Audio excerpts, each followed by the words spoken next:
but freelancing is not easy. Running your own online business, let's say, it's not easy. What is one thing about freelancing that you feel everyone kind of glamorizes? How do you get more impressions on LinkedIn and all of these platforms? And then there are some times where you will think that, yeah, this person is not going to work with me at all. So let me just take it easy, and they will still close because something clicked. It has locational freedom, but it's not that you can work from anytime, anywhere. What is the weirdest client request that you have said yes to? I have met tons of people.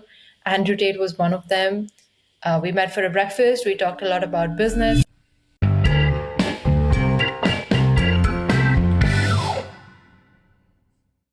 Do you know that if you like writing, you can literally make a career out of that?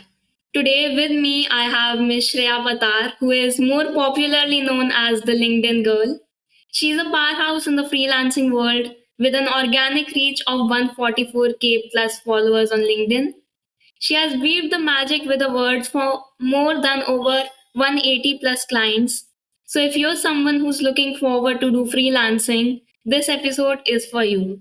So hi Shreyadi, how are you? Hi, Aditi. I'm very well. How are you doing? I'm also good. So first of all, could you please share your kind of journey of freelancing? How did you start and how did you get your first client? So I started freelancing when I was in my first year of college. And, I got a client mainly, like all these clients just kind of came to me through the content that I was creating on LinkedIn.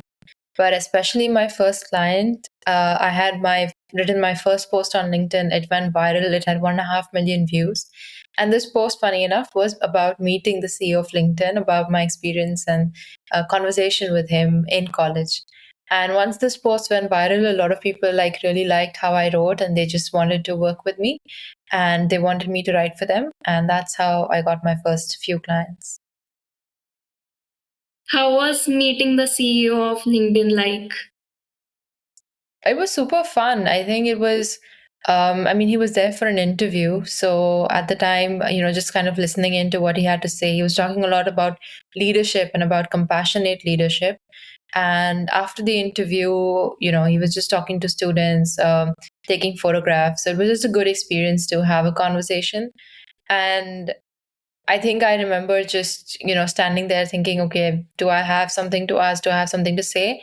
And then I realized, yes, I actually do. And then just, just before he left, had a chance to ask a question. So it was fun. It's fun. Like when you're 18, 19, you're fairly young, and, this is the first time you have exposure to a certain level of people, let's say. That is super exciting, and it's also nerve wracking in some way. So that was my experience as well. Are there some misconceptions that people often have about freelancing that you would love to clear up? I think there are so many when it comes to freelancing. The major one would probably be that people think it's a way to make money very, very quickly, and that it is something that is easy to do. But freelancing is not easy. Running your own online business, let's say, it's not easy. I think it's more about processes and systems as much as you commit to doing the same daily tasks regularly. Like, for example, it could be lead generation, making sure you always have clients in the pipeline, or making sure you're always doing good work for them. As long as you're hitting those marks, yes, it becomes more predictable. But in no way is freelancing easy. It's not, it's, yes, you get to work from anywhere, but in the best case scenario, you can't really work from anywhere at the time. You always have to be, at your desk, at your laptop, taking hours of calls every day, doing hours of writing, content creation, doing that by yourself. So it's definitely not easy. And that's a misconception that if people realize that, it is possible, but it requires a lot of hard work and commitment, I think they can enjoy the process as well more. So that would be a realization to kind of accept. As a freelancer, how do you handle me time when you could be technically like working around the clock? Like I saw your Diwali story, and in Diwali Yeah. also you were putting on your sweater and working. So Yeah. doesn't it get a bit too hectic at some points? Yeah, so this year Diwali was a bit of a different thing because it was Yeah. on 2 days. It was supposed to be, I thought it was on Friday. So ideally, I had already blocked out my calendar for Friday. So if Diwali was on Friday, as I had planned, then I wouldn't have had to take any calls. So I think I'm definitely ahead on my schedule. I always block out my calendar if there is something like I'm traveling soon. So I block out my calendar on any days that I have a flight so that I'm not, struggling with time zone, flight delays, etc. So it's just easier to prepare in advance.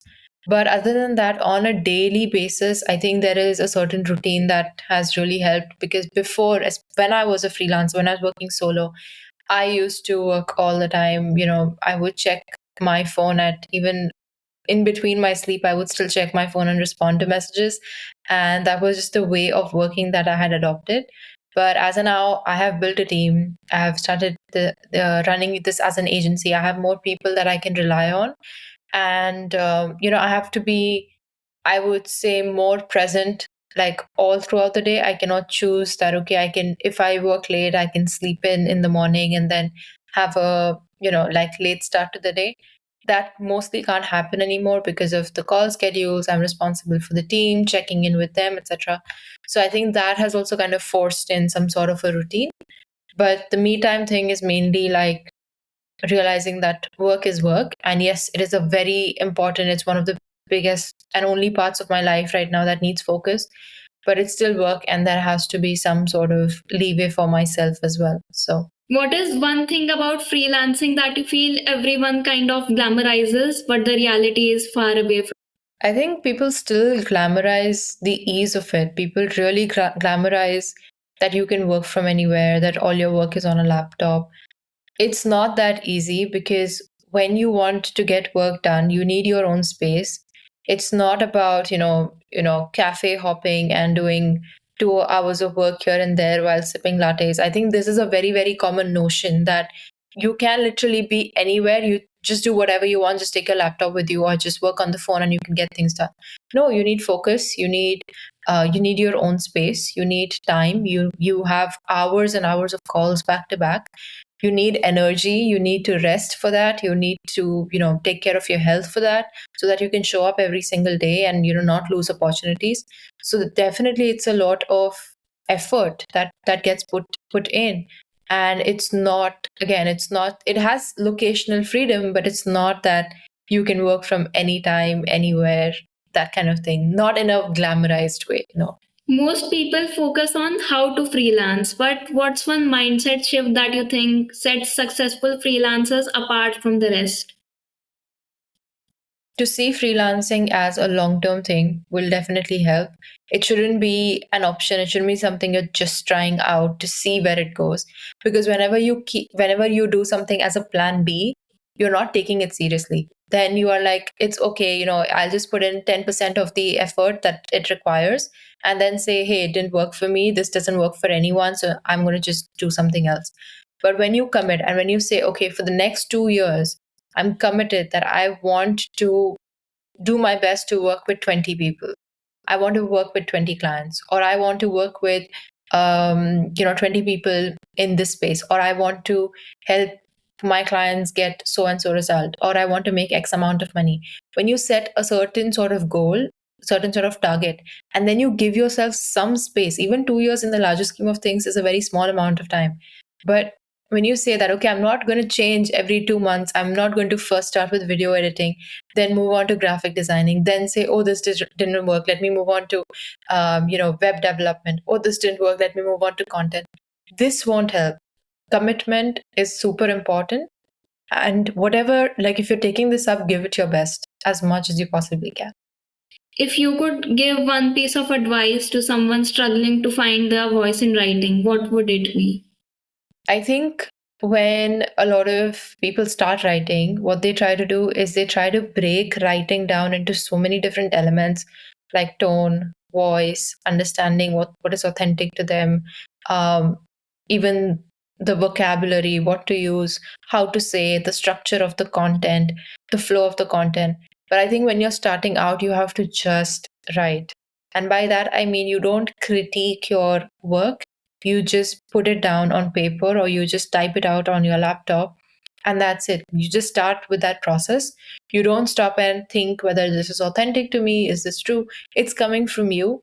You're writing it because you want to, you choose to. So, in that nature, it is authentic to you.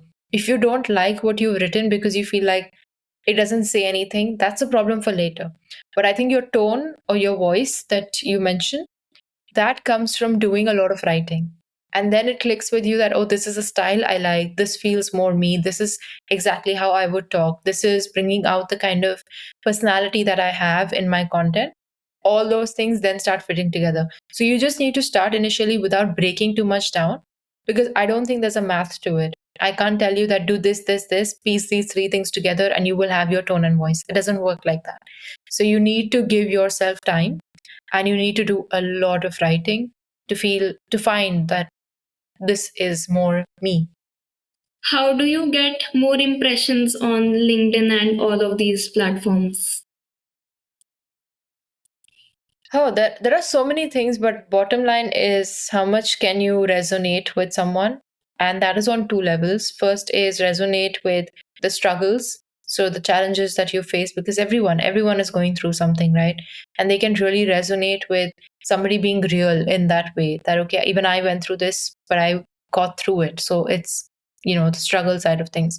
The second would be aspirational content, something that you aspire towards, something that is like a dream, something that people would really like to achieve, but they know that it'll take a lot of hard work to get through.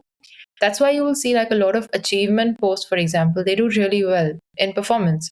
When you say, let's say you have a post about, okay, I bought a new laptop and I bought it by myself using my freelancing earning, or I bought a new car, or I bought a new house, or I paid for my own trip, or I got a business class flight.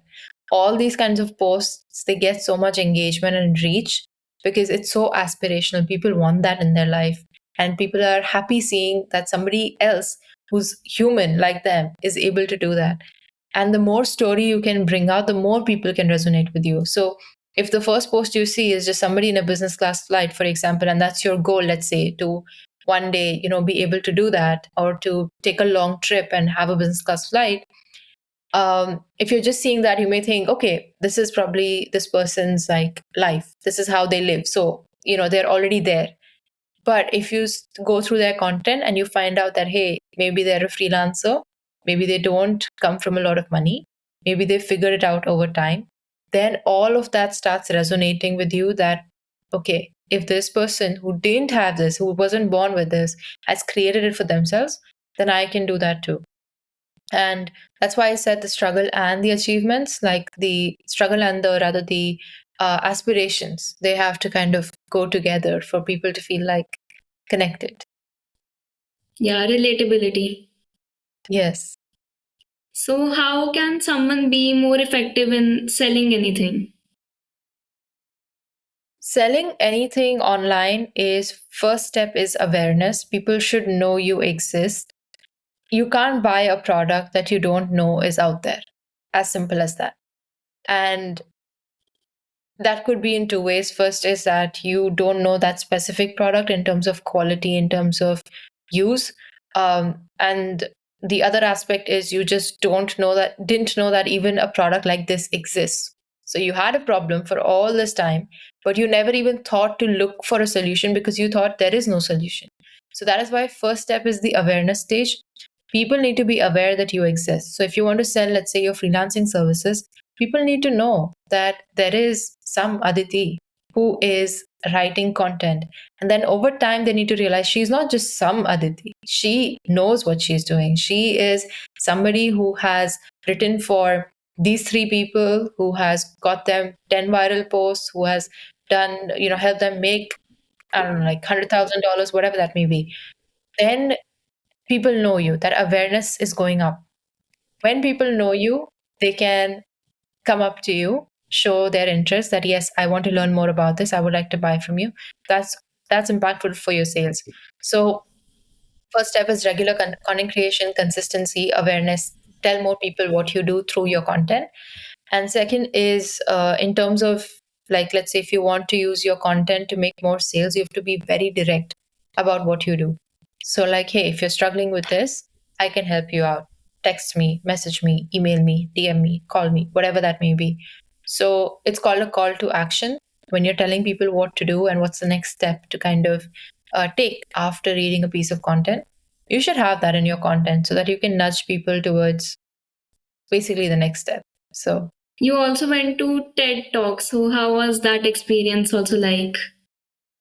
it was good. I think both my TEDx talks were online Online? because they were during Yeah. COVID.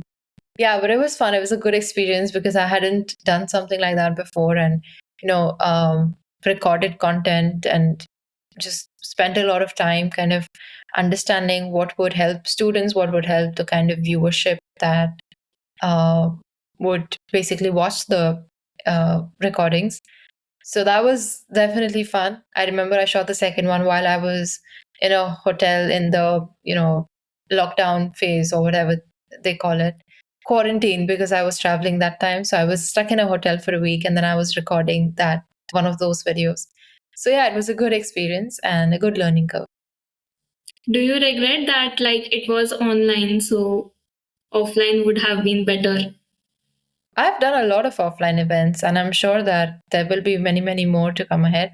So there are no regrets. Okay.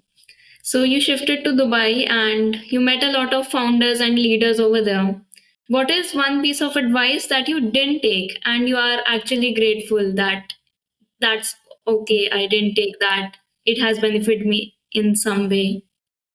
As of now, I'm glad I didn't take the advice of focus only on one thing at a time. I'm sure there is a lot of truth to it, but in my case, I don't think it works. I can't do, let's say, only the agency and not create content and not do podcasting and not do this and that. My focus overall, in some way, you could say, is very split, but it's more about prioritization, and everything has times when it needs to be prioritized more than something else. So that always happens. But that's one advice, like in hindsight, that I'm glad I haven't found that focus thing yet. And I'm just doing multiple things and I'm trying to figure everything out. Yeah, and you also get bored doing one thing repeatedly. So that helps in that also. And also, being a generalist is a lot more better than being a specific person, right? Mhm. Yeah, being a generalist, I was a generalist for a very long time. Like any sort of writing that came up, I took it up. I did so much. I've written website copy, I've done LinkedIn, Twitter, Instagram. I've written for, coupons that you get at, like, I don't know, here in Dubai, for example, in malls and even in petrol pumps, sometimes you get a coupon with like offers. I wrote copy that would go on coupons like that. So I've written very random things that you wouldn't even think of in niches and industries that you wouldn't even think of. And it's, again, super random. But I just said yes to so many things. And apart from content writing, I also took up graphic designing, video editing, YouTube scripting, like anything you can think of. I was like, okay, yeah, I will give it a shot. And that's how I figured out what I want to do, what I don't want to do, and what I'm good at, and what's bringing the best result for myself and for my clients. So I think that is very important, having that generalist approach that I'm willing to give everything a shot. I'm still a generalist in the sense that I will still have multiple things that I would want to explore, but not to the degree that I had done when I had started out 4 or 5 years ago. So I think that's a difference. And um, yeah, so when somebody says like you should focus only on one thing, I think it comes after a lot of this figuring out and this being a generalist and then figuring out, okay, which one is worth all my focus, all my energy, and which one is like just kind of taking that away from me, if you know what I mean. What is the weirdest client request that you have said yes to? I once wrote copy for a poultry farm owner, if that counts. Explain more about that. Yeah, he runs a poultry farm and he wanted like LinkedIn and Instagram to kind of promote the poultry. So poultry is Okay. basically, we were writing content about chicken and eggs and their habitats and their diets and the value of eggs and blah blah blah. So that was interesting. Yeah, that maybe that gets fit somewhere. That fits somewhere in. You also met Andrew Tate. Are you Mhm. still in connect with him? Ooh, uh, that's an odd question, but yeah, I mean, of course, I know him. I have met tons of people. Andrew Tate was one of them. We met for a breakfast. We talked a lot about business, about work, about all these things, and yeah, that's pretty much all I have to say. Yeah. Quick. So that's a Hmm. wrap on today's episode on Tea with Aditi with the incredible Shreya Didi. From her journey of going viral on LinkedIn to building an agency and mastering the art of freelancing, she has shown us the power of writing, resilience, and staying authentic. So, whether you are a budding freelancer or just an entrepreneur looking to strengthen your personal brand, or just someone inspired by her story, I hope this episode left you with an actionable insight and a fresh dose of motivation. Thank you everyone for listening to this podcast, and special thanks for Shreya Didi for sparing this 30 minutes with us. I really enjoyed this conversation and I hope you did that too. If you enjoyed this episode, make sure to follow, share, and leave us a review. Join us for the next time and another inspiring conversation on Tea with Aditi because the best stories are shared over tea. So I'll see you soon.